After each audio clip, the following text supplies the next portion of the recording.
이번에는 두 번째 상호 토론 순서로 들어가겠습니다. 먼저 유영민 후보에게 5분의 시간 드립니다. 예, 하태경 후보께서 이제 붙여놓은 걸 보면은 경제를 살리자, 나라를 살리자입니다. 그런 측면에서 제가 질문을 좀 드리겠습니다. 경제가 어디가 죽었기에 어떤 경제를 살려야 되는지가 중요할 것 같습니다. 지금 우리가 국민소득 3만 불 시대를 열었는데 그 3만 불을 1인당으로 치면 아마 3천만 원이 넘을 겁니다. 그럼 4인 가족이면 1억이 돼야 되는데 보편적으로 우리나라 국민들이 1억 수입이 됩니까? 안 되지 않습니까? 그러니까 이게 미스매치가 되는 거죠.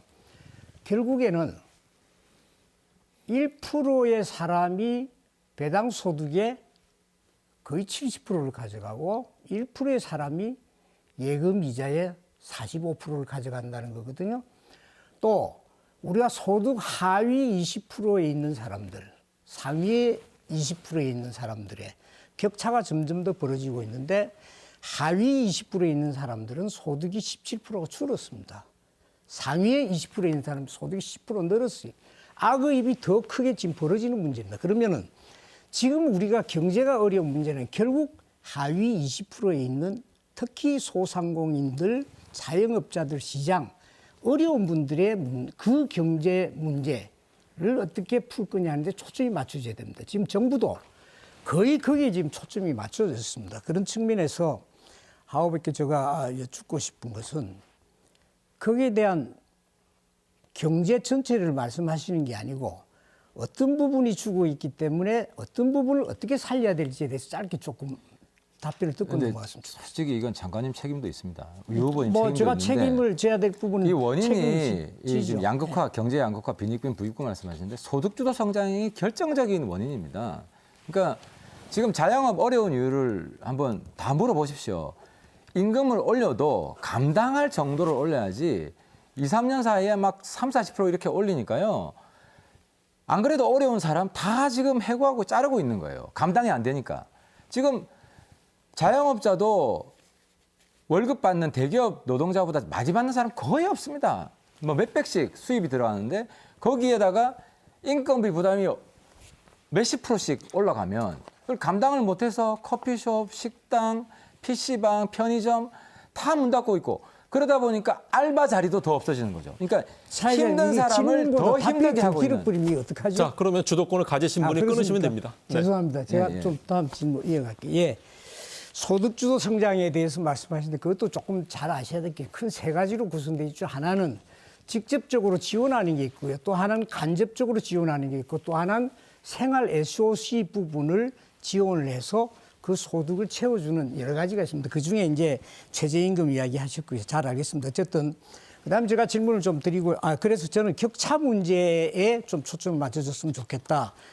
두 번째는 전 국회가 정말 이래서는 안 된다. 그 부분에 하 후보님도 뭐 국회의원 일원으로서 책임이 있을 것 같은데 정말 이제는 국회가 좀 합리적이고 상식적이고 전문성을 가지고 생산적인 국회로 가야 될 텐데 지난 20대 국회 돌아보면은 정말 할 수 있는 일이 없을 정도로 다 국회가 우리 삶의 발목을 잡았죠. 우리 산업의 발목을 잡았죠.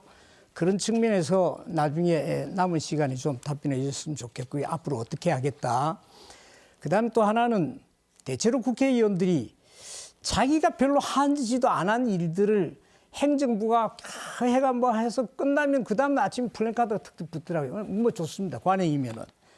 그래서 아까 말씀하신 우리 하 후보님 취직 중에 하나가 해운대 고속열차 시대를 열었다. 처음에는 KTX 시대라 했다가 KTX 급이라 했다가 이렇게 왔는데 물론 그것은 국가철도망 계획에 의해서 다 확정이 돼 있었습니다. 그렇게 하고 예타도 하고 BC 분석도 하고 다 해서 오는 건데 거기에 하 후보님께서 어떤 부분을 기여를 하셨겠죠. 그래서 그런 부분도 국민들이 오해를 할 수 있으니까 하 후보님이 마치 없는 철도를 만들어서 이게 해운대 갖다 놓은 것처럼 그러시지 말고 그 부분에 어떤 부분을 내가 기여했다. 앞으로 어떻게 그걸 더 잘하도록 하겠다 하는 답변 같이 좀 남은 시간에 해주십시오. 유 후보님 아시겠지만 지난번 4년 전에 저희들이 선거할 때 유 후보님이 그러면 고속열차 시대 열겠다, KTX 시대 열겠다, 그거 그냥 하시지 그랬어요.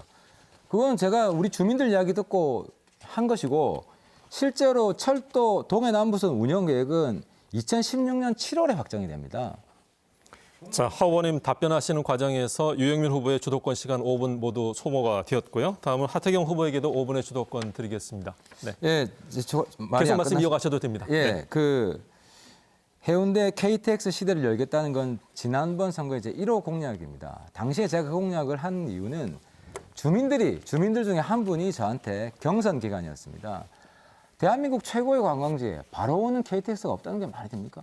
제가 상식적으로 진짜 그건 말이 맞습니다. 이거는 실현 여부를 떠나서 제가 한번 해보겠습니다. 해서 한 겁니다.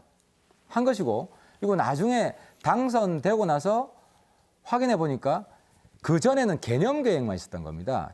구체적인 실행 계획이 없었어요. 그래서 이걸 밀어붙이자 해가지고 저희 그 지나는 길의 어원들을 다 모아서 국회에서 회의를 했습니다. 이게 참 좋은 게 지나가는 길에 국회의원들 그 지역은 다 도움을 받기 때문에 여야 할 것 없이 다 같이 힘을 합치는 사업이 된 겁니다. 그러니까 국토부에서 뜨거 해가지고 빨리 구체적인 계획을 세웠고 그래서 7월 달에 운영 계획이 확정이 됩니다. 그래서 제 역할이 작지 않다는 말씀을 드리고 두 번째로 좀 제가 이제 주도니까 간단한 질문 드리겠습니다.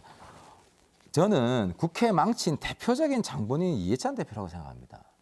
그분이 막말에다가 너무 심해요. 물론 뭐 정치인이면 실수는 할 수 있지만 근데 그분이 더 심한 거는 막말해놓고 사과도 안 합니다. 그래서 어제도 우리 부산 시민들 염장을 질렀어요. 뭐 부산이 초라하다.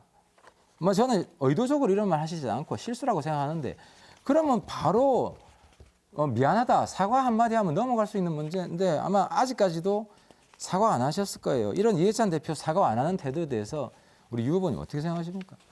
어제 제가 그 자리에 있었는데요. 그 뭐 어떤 배경에 그 말이 나온 건 이해하시지 않습니까? 막 그렇게 이해해 주셨으면 좋겠고요.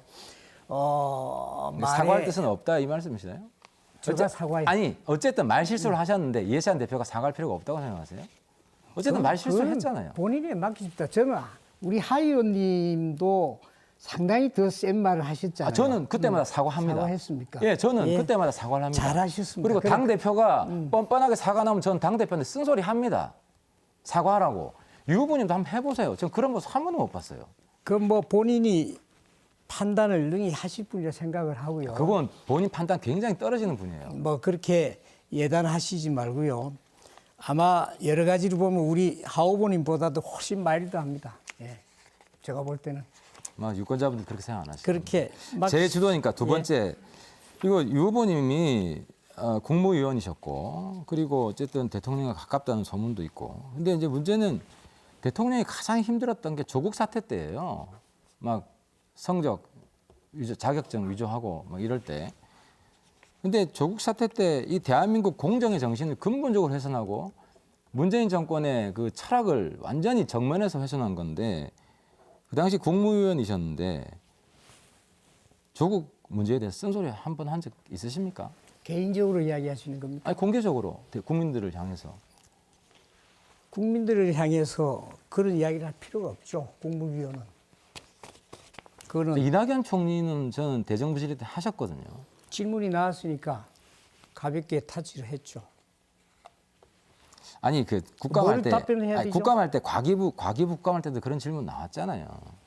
근데 저는 아무튼 저는 유 후보님이 국민의 공복으로서 그런 문제점은 저는 개선해야 된다고 보고요. 또 한 가지는 이제 소득주도 성장 우리 당에서는 소득주도 성장이 아니라 실업주도 몰락을 앞당기고 있다. 이 소득주도 성장에 여러 가지 문제가 있는데 그중 하나가 그 최저임금 말씀드렸고 노동시간인데요. 52시간 노동시간 일 적게 하면 좋아요. 저도 찬성합니다. 그런데 부득이하게 일을 많이 할 수밖에 없는 그런 업종이 있어요. 특히 과기화하셨으니까 예, 벤처, R&D라든가 벤처. 그죠? 그렇습니다. 아니 그러면 지금은 52시간 거의 강제로 시키고 있고 안 하게 되면 집법이 정부에서 주도한 법이 감옥 가게 돼 있습니다. 벤처 사장들 감옥 가게 돼 있습니다. 유예 기간을 뒀죠. 그 업종마다. 아니 유예 기간 뒀는데 예. 그 이후에 지금 몇 년, 2, 3년 안 남았잖아요. 그죠? 그러면 2, 3년 이후에는 집행해야 된다고 생각하세요? 그것은 아시는 대로 유형 근무제라는 게 있습니다. 꼭 정해진 8시간이 아니더라 해도 그렇게 다 보완이 되어졌다는 거 민주당이 말씀드리겠습니다. 반대하잖아요. 유연근무제, 탄력근무제. 이번에 반대해서 통과 안 됐잖아요. 그거 아세요? 민주당한테 그것은- 쓴소리 좀 하세요, 후보님. 그것은 다른 내용입니다. 예. 네.